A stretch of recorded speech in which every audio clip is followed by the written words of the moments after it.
ప్రధాన అర్చకుడు ఏలీ మంచివాడే. అయితే అతని ఇద్దరి కుమారులు హొప్ని, పినోహోసులు మాత్రం చెడ్డవారు.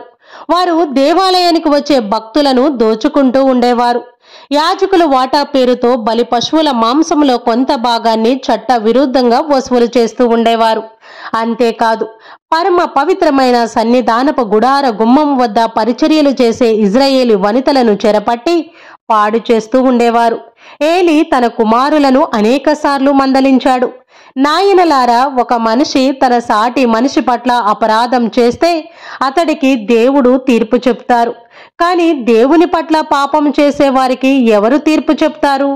ఎవరు వారిని కాపాడగలుగుతారు అంటూ వారి యొక్క ప్రవక్తన మార్చుకోమని ఏలీ తన కుమారులను హెచ్చరిస్తూ ఉండేవాడు. అయినా వారు తండ్రి మాటలను వినిపించుకునేవారు కాదు. వారి యొక్క నడవడికను సరిదిద్దుకోలేదు. దేవుని ఆత్మ ప్రేరణ పొందిన ఒక ప్రవక్త వచ్చి ఏలీని, ఏలీ కుమారులను ఇలా హెచ్చరించాడు. యావే దేవుడు ఈ విధంగా తెలియచేస్తూ ఉన్నారు: ఓయి ఏలీ, నీ కుమారులు నా బలులను అవమానిస్తూ ఉన్నారు, నా భక్తులను వేధిస్తూ ఉన్నారు, నన్ను లక్ష్య పెట్టటలేదు. కాబట్టి నీ సంతతి వారు లేత వయసులోనే మరణిస్తారు. నీ కుమారులిద్దరికీ ముప్పు వాటిల్లుతుంది. నీవు కుళ్ళి కుళ్ళి ఏడ్చెదవు. ప్రవక్త పలికిన దేవుని మాటలు విని ఏలీ ఎంతో భయపడి బాధపడ్డాడు.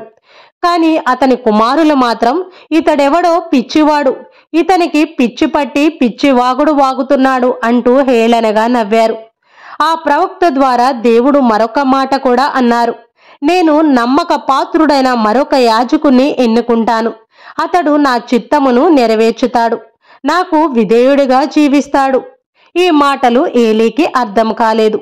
దేవుడు ఎన్నుకోబోయే ఆ యాజకుడెవరో ఏలీ గ్రహించలేకపోయాడు. నిజానికి దేవుడు ఎన్నుకోబోయే మరొక యాజకుడు ఏలీ ఇంటిలోనే పెరిగి పెద్దవాడవుతూ ఉన్నాడు. నిర్మలమైన మనసుతో సేవలు చేస్తూ దేవుని దీవెనలు పొందుతూ ఉన్నాడు. అతడే సమూవేలు. ఒకరోజు రాత్రి బాల సమూవేలు దేవాలయంలో నిబంధన మందసపు దగ్గరలో పడుకొని ఉన్నాడు. అర్ధరాత్రి వేళ యావే దేవుడు బాల సమూవేలును పిలిచారు. సమూవేలు, సమూవేలు అని ఆ పిలుపు విని సమూవేలు తుళ్ళిపడి లేచాడు. చుట్టూ చూశాడు, ఎవ్వరూ కనిపించలేదు. ప్రధానార్చకుడు ఏలీయే తనను పిలుస్తున్నారు అనుకున్నాడు. వడివడిగా ఏలీ పడుకున్న గది వద్దకు వెళ్ళి, గురువుగారు, మీరు నన్ను పిలిచారు కదా, నన్ను ఏం చేయమంటారో సెలవీయండి అని వినయంగా అడిగాడు. ఆ మాటలు విని ఏలీ ఆశ్చర్యపోయాడు. ఏమిటి, నేను నిన్ను పిలిచానా అని అడిగాడు ఏలీ. అవును గురువుగారు అన్నాడు సమూవేలు.